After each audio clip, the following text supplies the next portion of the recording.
Bismillahirrahmanirrahim. Rabbi shrah li sadri wa yassir li amri wahlul 'uqdatam min lisani yafqahu qawli.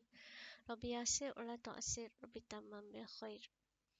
Okay, hari ni saya nak start balik podcast. Okay, podcast dalam bahasa Melayu. Okay. Kalau bahasa Inggeris kan starter pula. Tersekat-sekat kan. Okay. So, topik saya pada hari ini adalah bagaimana anda nak mengendalikan orang yang mempunyai judgement yang tinggi. Iaitu, kalau judgement dalam bahasa Melayu ni mungkin boleh kita katakan prasangka. Maknanya orang yang selalu have bad judgement of people. Macam suka judge orang. Kalau dalam bahasa Melayu apa? Suka berprasangka kot. Suka macam mengkritik, suka macam ingat benda yang negatif. Okay. Sebenarnya saya memang orang kata dalam dunia sekarang ni, di dalam dunia yang orang kata apatah lagi dengan kita situasi sekarang dengan COVID, dengan PKP, dengan ekonomi merudum dan dengan banyaknya isu-isu yang timbul, keadaan hidup yang fast pace, terutama sekali kalau kita tinggal di bandar-bandar besar seperti Kuala Lumpur dan sebagainya. Itu juga boleh mempengaruhi seseorang itu, cara mereka sama ada mereka ni prasangka mereka tinggi ataupun rendah. Dan sebagai seorang yang bagi saya seorang yang berpegang pada satu orang kata ataupun satu prinsip ataupun value yang diajar juga dalam agama Islam kita, iaitu mudahkan, jangan susahkan. Okay? Mudahkan, jangan susahkan. So, it's very easy. Tapi ia bukan untuk kata boleh guna pakai untuk semua keadaan. Tapi kebanyakan perkara is very simple. Cuma kita yang orang kata merumitkan keadaan tersebut. Kita yang membuatkan keadaan itu menjadi complicated. Dengan judgement ataupun prasangka kita. Okay? So, bagaimana nak kendalikan ataupun bagaimana kita nak orang kata berdepan dengan orang yang banyak prasangka ni. Orang yang berprasangka tinggi. Okay. Sebenarnya kita bila kita jumpa orang macam ni, kita kena ingat. It's not about you ataupun it's not about anybody. It's actually about them. Okay.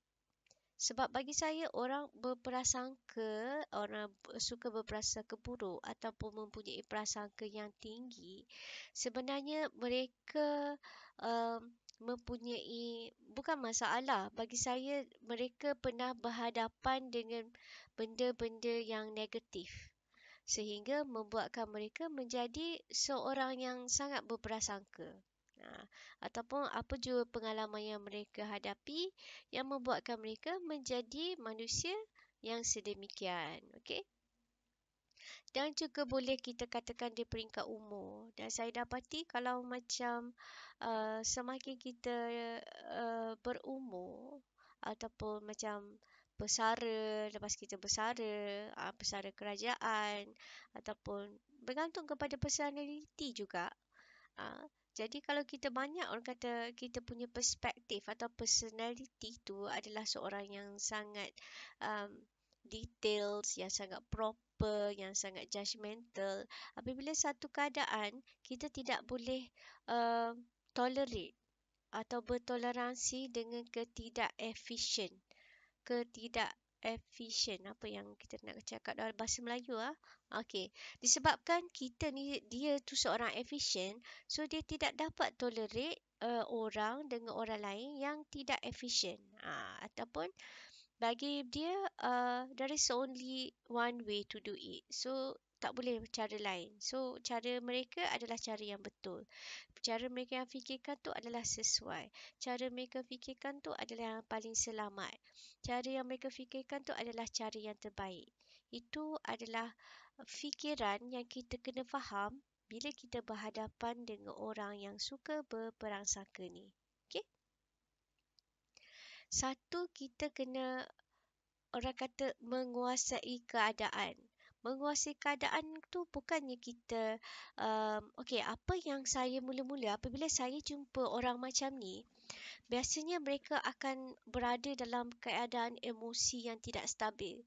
Selalunya macam nak marah, selalunya macam tak puas hati, selalunya macam ada je nak complain. Okey.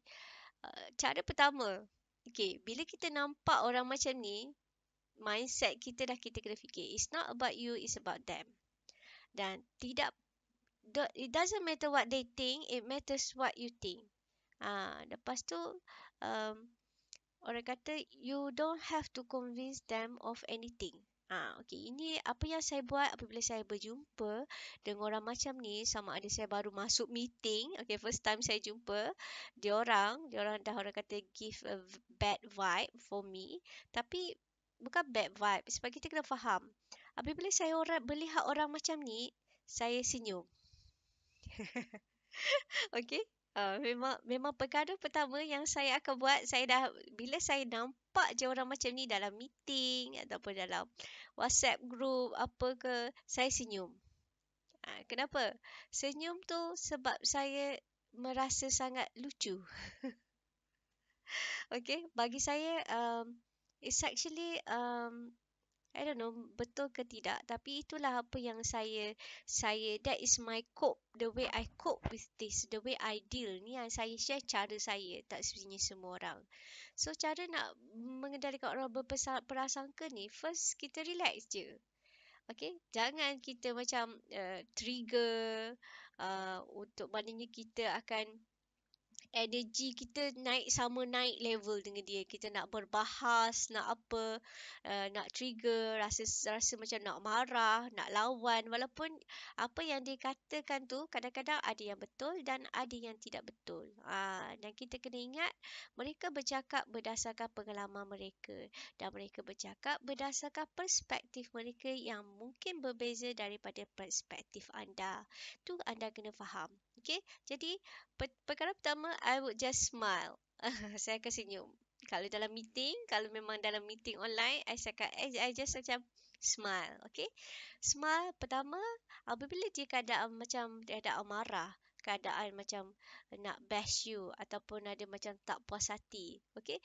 Apabila anda senyum, sebenarnya anda telah menguasai keadaan. Bukan mereka sebenarnya. Sebab you are controlling your feeling and emotion, because you don't want to be triggered by them.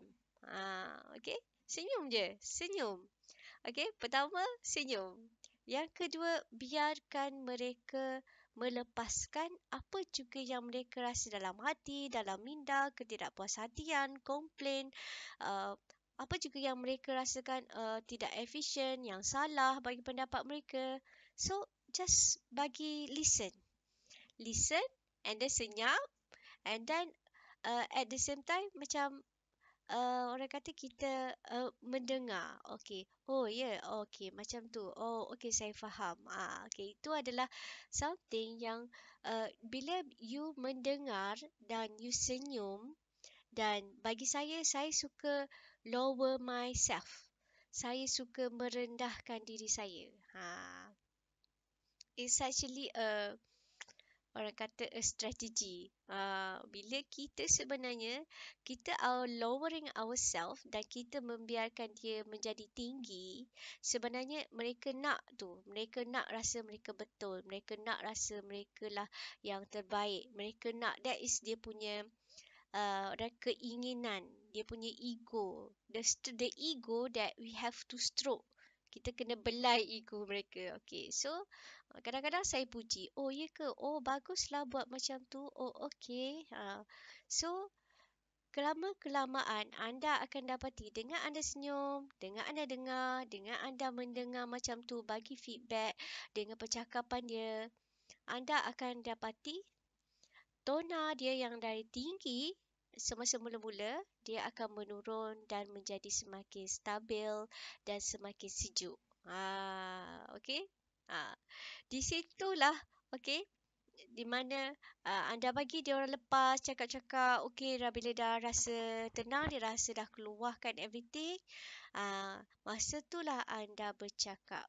Okey, anda mula bercakap. Okey, anda mula bercakap, anda orang kata kena faham apa expectation dia orang, apa persepsi dia orang. Okey, dan jangan cuba orang kata berhujah ataupun berdebat.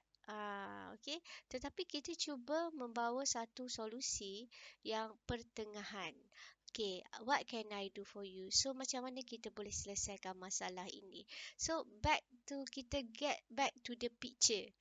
Apa sebenarnya masalah yang kita nak selesaikan, and then what is the alternative, what is the option. So di situ kita dah orang kata betulkan balik, align kan. So kita kalau kita di pihak yang orang kata ni, kita cuma bagi dia, okay, so kalau macam ni, so apa yang tuan perlukan daripada saya, what you need from me, what should we do. Okay, itu adalah contoh di mana anda akan dapat mereka akan mula orang kata bekerjasama. Mereka akan mula tone down, okay, dan mereka akan orang kata uh, stop being macam judgemental. Mereka akan mula fokus untuk menyelesaikan masalah. Okay, itu adalah cara saya berhadapan dengan orang yang uh, banyak prasangka dalam meeting ataupun dalam grup WhatsApp. Kadang-kadang kan saya baca grup WhatsApp kan, saya macam saya suka kadang-kadang saya gelak. Apa dah benda yang simple jadi benda complicated. Macam tu. Tapi macam itulah, it's actually your mindset. So jangan mudah trigger. Sebab kadang-kadang kita rasa kalau kita nak menang, kita kena trigger, kita kena lawan, kita kena berbalah, kita kena berdebat. Sebenarnya ada cara yang lebih, orang kata, bijak.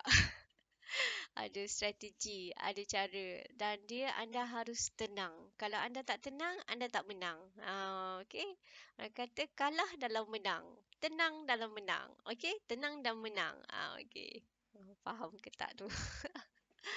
Okey, itu saja perkongsian saya malam pula. Okey, hari ini first podcast saya percubaan pertama. So, kalau berjumpa orang banyak prasangka ni, ataupun yang suka marah orang, yang suka bully orang, sebenarnya orang yang negatif ni, satu je yang mindset saya, yang saya cuba tanamkan bila tengok orang macam ni, dalam hati saya akan kata, kesian kat dia. Ya, kesian. Kenapa kesian? Sebab dia macam tu. Sebab kadang-kadang orang suka bully orang ni, kadang-kadang dia suka herdik, suka marah orang. Dia rasa insecurity. Dia, bagi saya, ada satu penyakit dalam jiwa dia. Dia tak tenang, dia tak happy dengan hidup dia. Kesian tak? Kesian lah. So bila jumpa orang macam ni, you just tengok je lah, and then kesian kat dia. So you takkan macam trigger, nak marah ke, nak apa ke. So you orang kata you are above them. You will not be triggered by them. You will not be orang kata your energy is orang kata hit you with the negative energy. Okay, so itu je apa yang saya buat. Sebab itulah kalau macam kita, bukan saja kita kena ada intelligence dari segi belajar, okay, akademik masa sekolah dulu. Kita juga kena ada emotional intelligence, cara untuk mengawal emosi kita. Supaya macam itulah kita tak end up yang orang ada macam sakit dalam hati.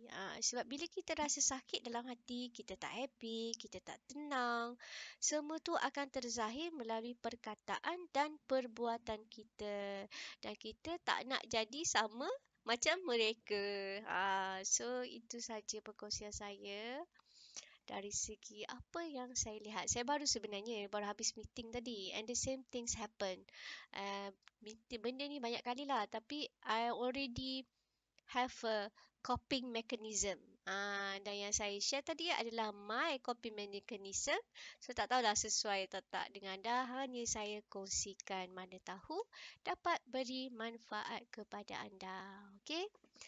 Assalamualaikum. Stay true. Farah Nakwi. Bye.